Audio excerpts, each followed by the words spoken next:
Alright, welcome to this tutorial. I don't know why, but we've gotten a lot of requests to make a tutorial on this project. So I thought I'd do so. I'm going to try my best to do it in all one take, so I don't have to spend too much time editing this. So excuse if there's like pauses and ums and this and that. I haven't done a tutorial like this in a long time. I think the last time I did it was a year ago, which is like around the Coke Zero commercial times, which is quite interesting. But we've been getting a lot of requests to do with liquids lately. A lot of client requests who want like liquids and CG motion graphics to do with liquids and stuff. Not sure why all of a sudden it's like popping up a lot these days. But a lot of clients reference to other liquids works we've done, like we did like a Listerine project like almost 2 years ago, and a big one is the Coke Zero project. They like the way the can looked and the way the liquids are done in that. But the liquids in that Coke Zero project actually weren't that great, so we've been stepping up a lot of our liquid work. So in this project, the liquids were a little bit better. Not perfect, but again, when you're dealing with like time frames and stuff like that, you can't always just make it's important to just get the job done, and if it looks good enough, then it looks good enough. You can't always try and perfect every single little thing in your project. You just have to make sure that you get it ready and rendered and done in a appropriate time frame. But even since this project, our liquid work has just been getting better and better. I'm working on a couple more liquids projects which are actually looking very impressive, even in my eyes. Like the liquids look pretty decent, so that's always a good thing. But I thought I would take you through this project, basically just like a step-by-step, just like the Coke Zero commercial tutorial I did like a whole year ago or something like that.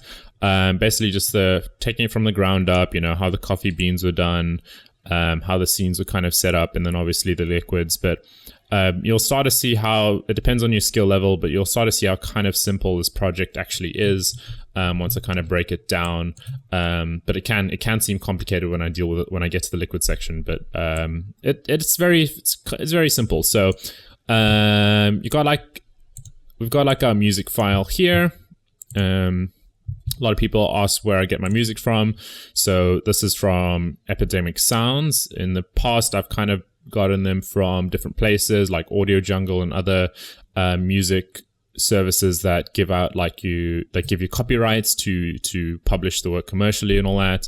And in this case, it was from Epidemic Sound. And the great thing about Epidemic Sound is they give you like different stems, is what they call it, where they basically split up the music.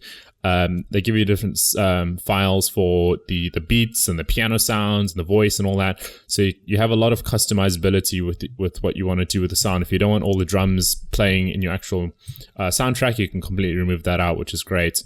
So in this case, we didn't actually use any of the stems. We just used the full thing, but it was quite a short commercial, just 20 seconds. It was actually more like 10 to 15. And then the last 5 seconds, like the advertisement for our studio. But yeah, I'm just letting this thing cache through quickly. So in this case, we actually rendered out at 1080p and then just upscaled to 4K. We didn't render out full 4K. The reason why we upscaled, it's not playing out of my headphones, is because a lot of streaming services tend to allow a higher bit rate and don't compress as much when you're dealing with high resolution footage. Same with more FPS. So we often just upscale to 4K just so that we get as much bits and as much detail as we can when it comes to uploading them to something like YouTube or Vimeo or other streaming services. And I'm a bit lost here. What am I looking for? Where's my headphones? Audio hardware. There we go. Cool.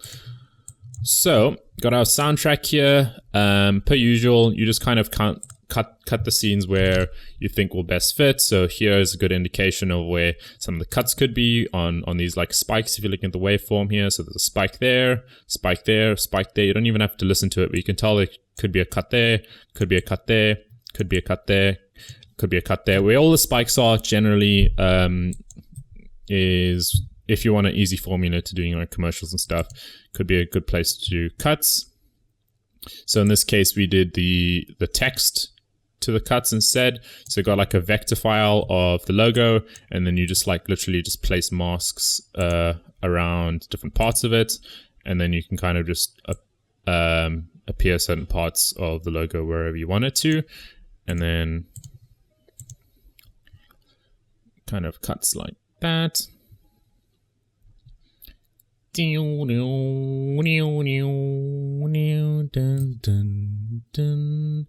this end part, I was so like adamant on having a different kind of piano sound, but I just couldn't find a section of the piano song which was satisfying enough, so I ended up just sticking with this. It was good enough. Again, when you're dealing with like time frames and stuff, you can't have everything perfect. It's funny when a lot of people like criticize it, like, oh, this is not perfect, that's not perfect. At the end of the day, it's like a job that you're trying to finish. As long as it looks good enough, you don't want to spend like 2 years busy working on the project trying to perfect it, if that doesn't really matter and you've got like other jobs that you have to kind of do. So yeah, this was kind of good enough for the end part. It's still good, but I did kind of want something a little bit more satisfying to my ears. But anyway, so that's kind of like how the After Effects side is done. It's literally just adding on text, cut the clips to the music, and there is basically 1, 2, 3, 4, 5 scenes. So it's just 5 scenes we're dealing with, and we'll kind of build them up one by one. So here we have Animatic 2, as you can see here. So inside here, we've just got a camera. I was thinking about like adding particles and stuff, but I felt like that was a bit unnecessary. So at the start of the project, I was going for a whole different kind of look. I was going for something very, very photorealistic, something that would actually look so real that you wouldn't tell it's CG. But then I figured it might look very realistic, but more of a CG look might actually look better. More of a stylized CG look might actually look better. Same goes with like the coffee. Like I was thinking of making it like super real and photorealistic and all that, and making it look like accurate like coffee, but I don't know if that would actually look good. So I went for more of a stylized kind of look. The same, you'll see like there's almost like this orange theme here. Besides this first clip, this clip kind of doesn't really match the rest of the thing. But again, when you're dealing with time, you don't really have time to worry about that.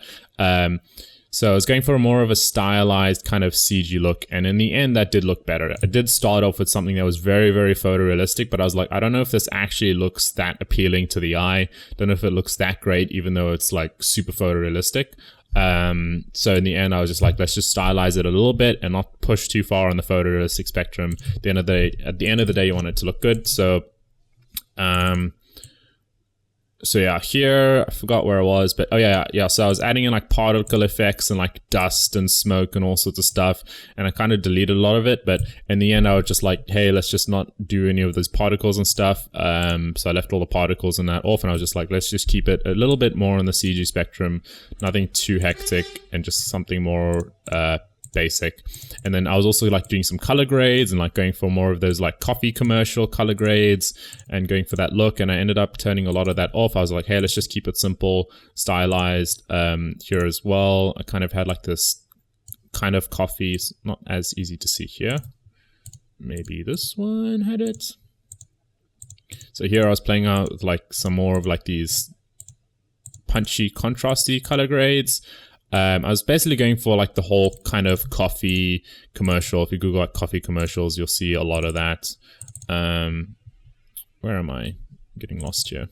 See a lot of this kind of like color grade with more like it's more like lifted blacks, and the blacks aren't actually black. It's more of like a lifted kind of blue kind of area in the dark tones, more like this grayish blue kind of tone. It's very easy to do with curves. I did like a lot of photography, so it's basically the same principles, just adding some contrast and then just lifting the blacks, and then in the reds and the greens I would usually do this here, but it looks like I didn't do that here. Here I think I just did a hue and saturation. But this is kind of the kind of look that you would see in like a coffee commercial. But then I decided not to do that. And that's pretty much all for the After Effects side. So I was struggling to render the motion blur inside of Octane. It kept on crashing. I think that was just due to a lot of scene geometry that just kept on pumping in every single frame, and the motion blur kind of pushed my rig over the edge and just couldn't do, I don't know why, could be 1,000 reasons why it wasn't working. But in the end I was like, hey, it's just easier to just turn off the motion blur and just do it in After Effects, since there's not that much movement it's fine to just do it artificially in After Effects. So I just did some RSMB motion blur here, and it looks good enough. Same with this scene. It's not hectic motion blur. That's a good thing. It's just a little bit to just blur the pixels a little bit, just so that it looks like there's movement and it looks a little bit better. So here again, just slight amount of motion blur, which helped, and it's also faster to just render it in After Effects rather than trying to do it inside your 3D program. And yeah, same applies to all the clips with movements, just artificially added some motion blur in the end. So we'll actually dive into the 3D scenes now. So Animatic 2 we'll start with. Just want to make sure I don't have any client stuff open. Cool. So here we've got some coffee beans. I've kind of taken different takes on how to set up the scene. I've used like cloners and all sorts of stuff. In the end, I believe what I did is I set up a cloner, like a grid cloner. So I also don't want to mess the scene up. I guess I just won't save it. Set up like a grid cloner. And then if I turn off the initial state here, if I can find it. Dynamics, no. Okay, I'll just make sure I don't save this project, but just clear in the initial state, and then it should reset. Yeah, and then you basically just have like a grid. So if I solo this, it's basically just like a grid cloner with some coffee beans inside. And then I also should show you how to make the coffee beans, which is, I shouldn't forget that. And then I've got like some random effectors, just making sure there's some variance. And then I use some dynamics to make the coffee beans basically just fall onto the floor here. And then using like friction stuff, you make sure that they don't slide out too far or bounce around and stuff. And then at some point where you think it's good, you just set an initial state so that it stays in one position, and then you just remove the cloner tag, you just remove the dynamic tags and all that, and then it'll all pretty much just stay still like this. And then if you make a copy, you get something like this where nothing is moving around, and then you have something where you can animate. And the reason why I did this, I didn't want, when I was just doing a cloner and I wasn't doing dynamics, you would have like things colliding with each other, like coffee beans going into each other and all that. So I needed to use dynamics just to make sure that there was nothing colliding each other and it didn't look incorrect. So here, none of the coffee beans are colliding with each other. They're all sitting on top of each other and just touching each other correctly. Nothing is intersecting, so it all looks right. And then here we just have a basic camera pan up. So for the actual coffee bean itself, let's see, maybe this is a good one. This might not be the best scene for lighting, but we'll see now. Let's just see what this looks like here.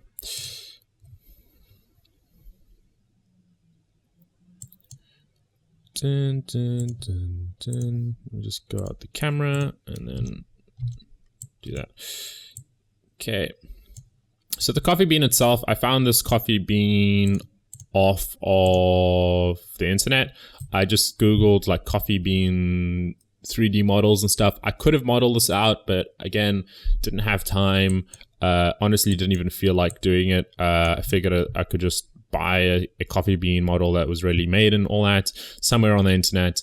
And eventually I found something like this, which is pretty decent. Probably sculpted a little bit and some sort of subdivision surface. And then I just removed all the texturing, because 99% of the time those textures are done wrong. So remove all the texturing and bolt it from the ground up again. So in here, we've got our glossy. So if I just go and apply that. So we've got let's just start from beginning. So we've got an index of 1.5. The reason why I chose that is I wanted something that was kind of more reflective than, it was just a reflectivity choice in the end. I wanted something that was kind of greasy and more reflective rather than just a 1.3 standard index. In our diffuse, we've got a noise shader. Basically, you can see what our noise shader looks like. I looked at a lot of coffee bean references, and I could just, I have a very good eye for detail, so I could just see where all the cracks and crevices were, and I also have a good understanding of 3D, so I knew exactly what I needed to do with a noise shader to get the same kind of effect. I knew all the settings I needed to put in, just put them in. I got that for the diffuse. For the specular, we've also got a noise map, but This one was kind of tricky. I don't even remember what I was doing here, but I spent a lot of time trying to get this right. And I think I might actually skip this. I don't think this is, let's just skip the specular, because I spent a lot of time doing that. So we'll skip that. The roughness, I just got like a roughness of 0.02. If I just add this back, and I should just set this back. This part you can see is, it doesn't have a huge effect, so we shouldn't even worry about that. I feel like that'll take too long, too much of the tutorial to explain. Then we got our bump map, and our bump map is just adding some scratches and some cracks and stuff that you'll generally see if you look at like a lot of coffee bean references. I had like a lot of them that I was looking at. And then in the end, I needed some sort of displacement just to displace the geometry a bit. So to top all of that off, we've got a displacement map over here, which is just a noise map. So if I go and turn off the bump map, there we go. So it's just basically just displacing our geometry here, and it's just a noise map. It's just a noise map, and that's pretty much it. And then I needed some sort of dark area, so I need to undo some stuff because this doesn't look the way it looked before. I'm sure there's something that I might have changed and not changed back. So if I just undo this without it crashing. Okay, so it did end up crashing, but we're back up and running inside of Cinema 4D. So as I was saying, we've got our displacement map, which is basically just adding some variation in the geometry, so it's just not like a perfectly round coffee bean. So if I turn that off, some of the variation will be off, and then also turn off this bump map here, you'll see a lot of the detail is gone. A lot of the detail is just like I've gone and multiplied and added a lot of bumps and scratch materials together just to combine to add in these like little micro details. And then to top it off, we've got our displacement map to kind of add all those bumps in the end. And then in the end, I'm just using a dirt map. If you want to know how to do dirt maps and all that, I've got tutorials on like how to add scratches to the edges of things. And that's basically using the same concepts. I've got a lot of tutorials on texturing and all that stuff if you want to know like the specific details, but basically just using a dirt map here to add like some darker areas in the middle. When I looked at like a lot of coffee bean references, they tended to be darker in these little cracks here. So I kind of just added that in, and then you just turn it down to where I felt it was comfortable. So that's a coffee bean. That's like one of the big parts of this whole commercial. It's just a coffee bean in different scenarios. So this scenario is just like clones coffee beans everywhere and just like camera rotating up. Pretty simple. Got some depth of field. Nothing really special about that. For our lighting situation, we've got a simple HDRI. So if I bring this in here,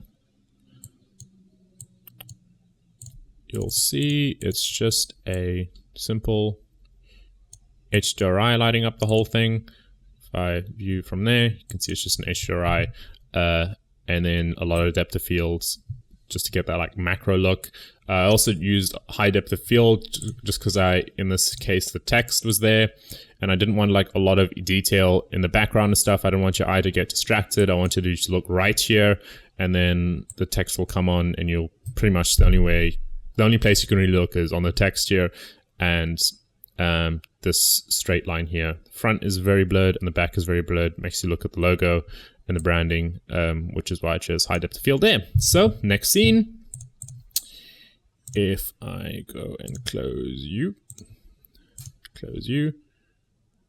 and then Animatic 1. So I need to find this in here. So again, using dynamics, I went about different ways of doing this. As you can see, I got a lot of stuff going on here. A lot of this is just testing and trialing and stuff. But I basically just applied some dynamics tags to everything. And in this case, I used a gravity daemon just to keep some of the particles like stuck to the bottom, so not everything is floating up. And then I also used I'm a bit lost here. Let me just see. I think the simulation is cached, but I'm just trying to figure it out. So I used a gravity daemon, and then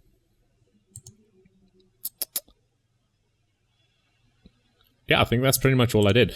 I just used a gravity daemon to keep everything like sitting where it should be over here. As you can see, I'm starting on frame 29 because the frames before this, I basically had a cloner. I guess I'm not going to save this, so I can go back a bit to frame 0. I basically had a cloner. I made all the objects fall down using dynamics, using like different things with like attractors and all sorts of stuff just to make sure that they all clump up and pile up in this little small area here. And then once they're down, and here you can see that they're attracting a little bit to the middle. That's using the attractor daemon. So if I go closer, you'll see some of them is trying to suck in almost here. Here, some of them are sucking in. And that's because I was using this attractor daemon here, just to suck them in a little bit. And then at point, you turn off the attractor daemon and you turn off all your effects. And then I turned down this gravity daemon by a lot. So here is just a normal gravity. And then I reduced it all the way down to 4. And because there's such little gravity, some of them are going to start to float up. But I'm also with the gravity. Okay, maybe it wasn't using this effect, but with the gravity, only the top particles are just going to float up. So here, some of them you'll see, not all of them are floating up at once. It's just some of them just slowly starting to float up. Which is kind of what I wanted. Just trying to remember if there's anything else I did, because I did a lot of testing with a lot of different stuff. So there might be something in here that I'm just not missing. Yeah, so just like some of the top ones are just slowly floating up. And then if you got your camera pointed in the right place, you'll just see the top 10% of everything just slowly floating up. And in this case, it looks like everything is kind of like bouncing up. Whee! So that's just a lot of like scene dynamics. And yeah, so here you'll see I've got like emitters and randoms and all that stuff. That's all just different ways I was testing just to see what would look best. In the end, I ended up with this. And yeah, so it's basically just cloned objects just sitting on the ground, and then you remove all the gravity and then they'll start to float up like so. So that's that scene. Again, the lighting, just using the exact same HDRI and use this scene. I used in this scene, just change the direction of it. For the background, I'm just using a light to shine against it. I use this in 99% of my scenes. I pretty much just use the same kind of lighting in all of them just because it works, it looks good. I found like a formula for it. And in this case, it's just shining a light on the back of a plane. So here we've got a dark plane. Shine a light on it, get this nice gradient kind of look, add some contrast to the background and some dynamic range. So it's not just like a flat background, it goes from bright to dark, kind of like a vignette or gradient, and you kind of get that kind of look. Depth of field as well helps not to distract you too much. If like there was no depth of field, it looked like a lot of things are moving around and it's hard for the human eye to focus. You need to give it a focus point, so blur out a lot of it and just keep basically this plane here. So this plane here in focus, and then you'll know, okay, I just need to look at that. I don't need to look at all the noise that's going on in the background. And then that's that scene. Again here, I don't even have to go into the 3D because yeah, that's gonna kind of just take long, but I'll do it anyway. But it's kind of the same concept again. So here we've got the same lighting setup. As you can see, this scene, same lighting setup, so I don't need to go through that. It's just a light shining against a plane, and then you got HDRI to 1, 2, 3 spotlights. That's pretty much it. And then here I'm just using a cloner, and pretty much everything is just falling down. A little bit of variance in them. So here we've got a random effector, and I'm just like, I basically keyframes the amount of randomness in the Y plane, which adds some variance in the particles moving down, so that they're not all moving down at once. Makes it look a little bit more realistic. And then using a time effector just to rotate and move all the particles down together. and you pretty much just get that. And then obviously you just kill them at a certain place here. So here I'm using a plane effector to basically just kill any particles that go through here, so that they're not going through this metal piece or this geometry here, and the camera will pick it, and the camera's not seeing that, so they're just getting killed there. Ugh. And then that's kind of what you see. This particle's floating down. Again, very simple. This case, it could have also been done better. You'll see like particles colliding with each other. So here, I go 1, 2, 3. Like these two collide with each other a little bit. Here you can kind of see it's going through each other. And in other cases, like here, these two particles are also kind of colliding. So there's things that weren't perfect, but again, it didn't have to be. It just had to look good. Depth of field also helped, and like a little bit of motion blur. So you won't really see if particles are kind of colliding.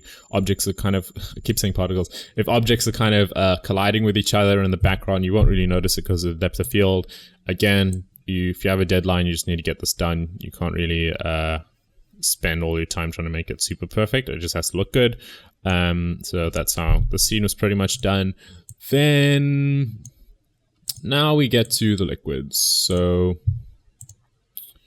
Animatic 6. I'm careful not to go in the wrong places, otherwise I'll reveal stuff I shouldn't.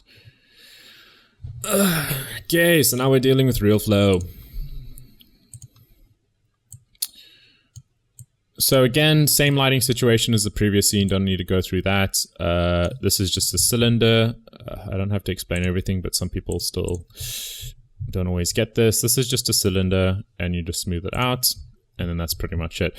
So you've got some collider tags. This all depends on your knowledge on Realflow, but we've basically got a collider tag on this object here. Just to make sure that our particles collide with this object. And then if I try and just hide everything that's unnecessary, just so you don't get distracted and there's not too much going on. Just try and hide stuff that's unnecessary. Like the wall. I could just solo this Realflow scene. So we've got a emitter, which is emitting particles. We've got a noise daemon, which is just like going to displace a lot of the particles. And then we've got a K-volume. A K-volume will just kill any particles that go inside this box, pass through this box.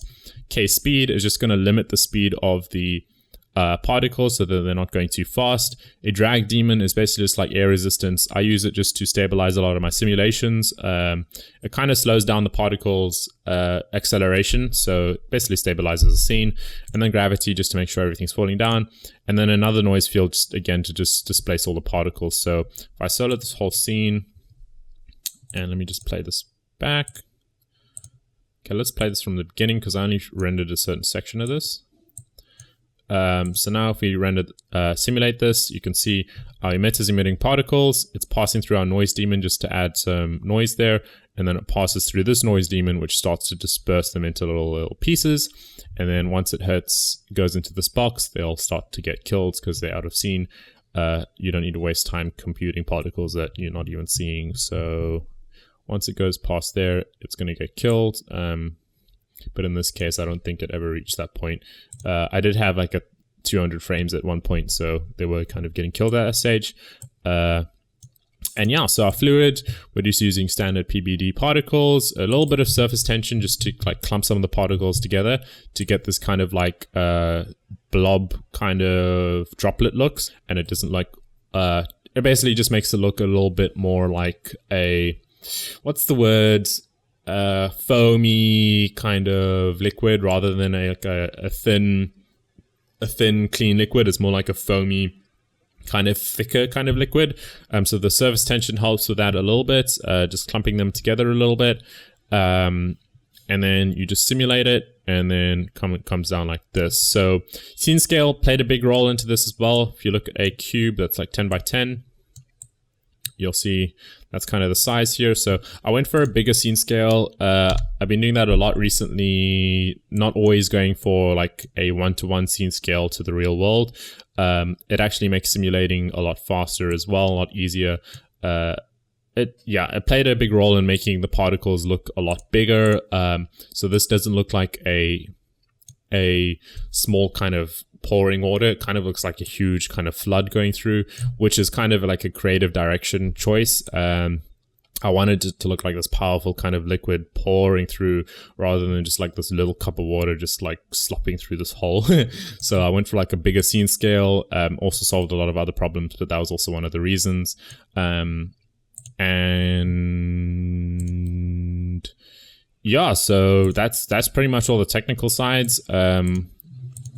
Just caching it to an SSD, using a certain substep range so that it's not falling and going through our object here. So sometimes if your substeps are too low, it'll like go through your object. So you just need more substeps, just so it doesn't go through. So it's just pretty much just going here. And then you just let the simulation do the rest of the work. So it goes pours through like this, like that. So yeah, I didn't really do a very in-depth explanation of that. And again, it depends on your level of Realflow. If you don't understand it at all, I'm not going to do a how to learn how to do Realflow like step by step. That will take so long to explain. So I can only really do an overview explanation of this. Otherwise, I'll be chatting here for like 5 hours on just how to do Realflow simulations. And yeah, so a big important part here is the noise daemon. So you can go, there's a Realflow documentation. If you go into the manual, you'll know what the strength does, the noise space scale, the noise time scale. You know every single thing, what all these daemons do if you just read up on it. I've done a lot of reading on this. I've been doing simulations for almost 2 years now. And I've got a lot of experience in it, so I know what all these things are doing. And if you want to know what every single thing does, you can go and Google it. But this noise here, you'll kind of see, it's kind of dispersing them in just the right way, which I was very happy about. I wanted this exact look, and I was kind of getting it. And I'm kind of getting that with a lot of the recent clients' liquid simulations. I was always really struggled with it, and I was really bad at doing liquids, but I'm getting to a very comfortable stage. So here, it's kind of getting the exact kind of look I wanted. It was kind of splitting up into little tendrils. You're getting like these little droplets that are clumping together due to the surface tension. And yeah, everything was just looking perfect. So I was really happy with that. You basically mesh it up into a little mesh here. And then that's pretty much it. After you render it, after that you render it. So here I wasn't using any motion blur because the motion blur is crashing my system. And then you also have to make sure that you... usually I'll set this to manual assignment if the scene's very intense, because if it has to auto detect every single time it goes into a new frame, it can crash if it has to detect every single thing that's moving and all this geometry and all that. And yeah, so that's the basics. So you just got like liquids, an emitter pouring through, goes in here, gets split up by the noise, and that's pretty much it. So that's that scene. And again, I've done, like, for this metal piece, I've done, like, a lot of tutorials on, like, how to add scratches and fingerprints marks and stuff. So here, you just got some scratches, a little bit of fingerprint marks, and a metallic material, and that's pretty much it on that section. Texturing this thing, I almost forgot that.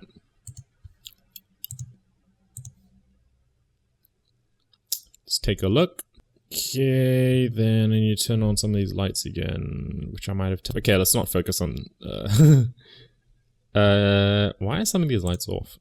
Let's just see. I might have turned off some lights accidentally. There we go. Okay, so the texturing for the coffee just got like 0.1 roughness just to blur some of the reflections. Also makes it harder to see. And then here I've got some transmission with some gradients and all that, and some scattering and some absorption. And basically I was just looking at a lot of coffee references. Every single coffee looks different. There's a lot of ways to go about making it look. I was just trying to blend a lot of looks together as well as make it look appealing and kind of get the same kind of look that I wanted. I was thinking about adding like little foam details and all that. Again, don't have that much time. You can't spend like 6 months on this project. I have to get it out quick. And in the end, this kind of look is what I wanted. I wanted some subsurface scattering, meaning on the edges you can kind of see like it's like a little bit lighter, and then in the middle it's a little bit darker. So that's kind of the effect I wanted. So I did that with some subsurface scattering, and then I also wanted these like streaks going down, kind of like you'll see in like coffee. And I did that using some transmission. Got a gradient with a noise, a whole lot of settings, but basically add some streaks in here, which is kind of what I was looking for. And then basically just 1.6 index and a little bit of roughness just to blur some reflections and make it a little bit harder to see through. And you end up with that kind of material. So then we got our last scene here, which is Animatic 3, just to wrap it up. And again, I want to explain everything because I've done a lot of tutorials on the same processes. I've set up these scenes multiple times in different streams and tutorials. I've kind of showed how to go about like doing the lighting, how to model like different types of products, how to add like graphics on them, how to add like a logo onto a cup and all that stuff. I've done this a lot of times. It's just like a new scenario, but the same exact processes. I don't feel like I have to explain that every single time. So again, if you want to take a look at the geometry quickly, it's very simple. It's just a cylinder, pretty much.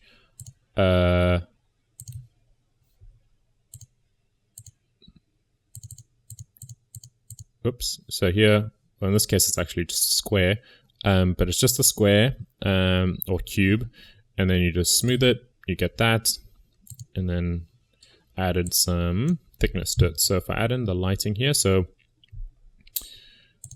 I don't really prepare these scenes for tutorials. I kind of just left them the way they were when I was dealing with them. So we've got a background light on the background, and a top light on the floor. And then I'm using H2O Light Studio to kind of just fill in some of the rest of the lighting I needed. So I'll wait for this thing to start up again. We've got a light on the right here, a light on the left here. Some of these textures might be missing because I kind of moved files around once I was completed with it.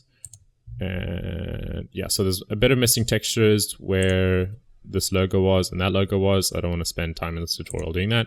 Then we've got our coffee beans. In the coffee beans here, I just made the diffuse color a little bit darker. Just again with contrast, I wanted it to match the coffee beans in here, otherwise it wouldn't make sense. And I also didn't want it to kind of blend with the background too much. So here I actually made them a little bit darker than they were in these scenes here, but that was just kind of a creative choice. And then for the liquid splashing down here, I think that's why everyone wanted this tutorial actually. That's the scene here. So I'll do an explanation of this. So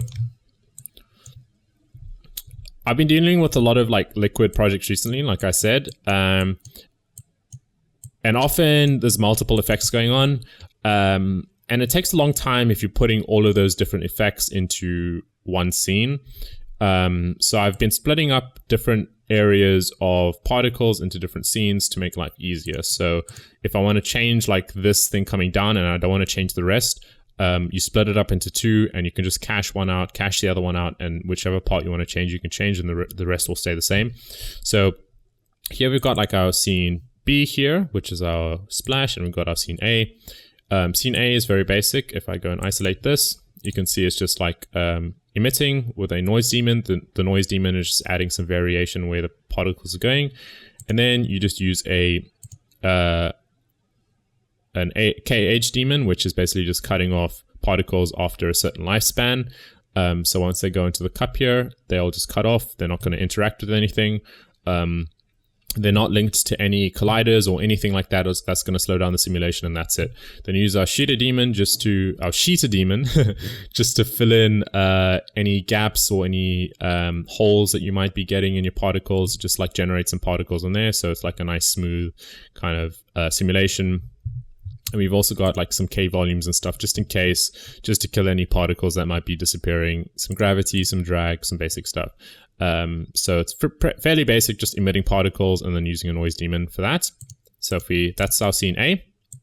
Scene B, this one is a lot more tricky. This one took a bit more time. I tried some variations of the best way to go about doing this. And then this was the best. So you just have an emitter, just shooting some particles down, And then it'll shoot some particles down. They'll eventually just splash out, and they're not going to splash out. In this case, they'll just splash out very evenly, and I didn't want that. So I needed something that will add some variation in it. And I basically use this crown demon to just give it that extra push. So if it goes up here, you'll see here some of these particles are a bit lighter. So this crown demon is just hitting on just at the right point. I found a creation time that was hitting just at the right position. And just at the right point, the crown demon will push some of the extra particles up. And then it'll follow some of these crown demon streaks here. And it'll push up very elegantly and beautifully. I actually wanted this to look very different, but I had a lot of issues editing this crown demon. Every time I would edit it, like the Realflow software itself was just giving glitches, and like it would like make this like point here like snap to the middle, and I couldn't undo it. Literally couldn't undo it. Even if I ended it, went to previous files and all that, like it just kept on messing up, and I was honestly just tired of it. So I was like, fine, it looks good where it is here. Doesn't have to be perfect, just has to look decent. Added a little bit of variation, making sure nothing's too symmetrical, nothing that looks too CG, too perfect. Just adding a little bit of variance here. So here we've got like, again, I wanted to look a lot different and a lot more variant, but this is was good enough for what I was trying to achieve. And you get like a little splash like this. I'm using a bit of a sheeter demon just to fill in these holes here. Just so here you can see some particles actually starting to fill up in these holes here, just so that like nothing's like stretching out too much, too far apart. And then you just let gravity do the rest, and then they'll just fall out and splash out. And then here it starts to turn into a little bit of a mess, but luckily you just cut that off and you don't need to render that out. And yeah, so it's just particles just pushing against the floor, splashing up. Then a crown demon kicks on at a certain point here. Boom, pushes them even further, gives it the extra momentum to do the rest. And then they go up, and then gravity slowly pulls them down, and then they fall. And then that's pretty much it. And then you just use like a mesher and apply the mesh to that, and then you mesh them out. Sorry, I just got a text. And then that's pretty much it. So we've got these two together. So with a lot of liquids I've been dealing with recently, it's good to split them up. So if I want to edit this crown and I don't want to touch this streak here, I can do that, and vice versa. Before, I used to have the whole simulation running from one emitter, and then if I just want to change this like little small section here, the rest of the simulation would be messed up, and that would like waste a lot of time. So these days I'll have like 4 or 5 different Realflow scenes, like A, B, C, D, E, just managing little small parts so I can individually micromanage every single part of the liquid simulations. Even though they all kind of look like they're coming together as one. So here, these two kind of look like they're all one simulation. But you'll see that they're, in the end, there'll actually be like 5 different simulations, and I can kind of control each single part in the simulation, which is quite nice, and gives that extra control. So that's pretty much it. So here I'm using the same material on liquid as that. So I've pretty much explained everything. I've explained like you just got your music, cutting everything together, got some 5 scenes here. I explained how to do the coffee beans, the texturing, the lighting of the scene is just like a light hitting the background with the HDRI lights. And then the liquids, I've explained the basic formula. Again, I can't do a step-by-step process of how to do these liquids. Every single scene is different.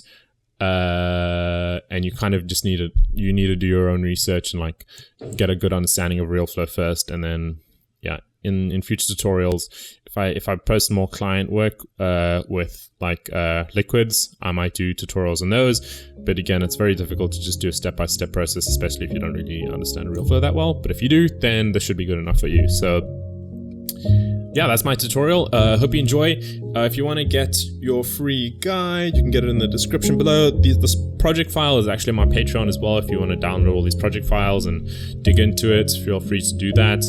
And yeah, I hope you have a good day. I'll see you on my next video, and goodbye.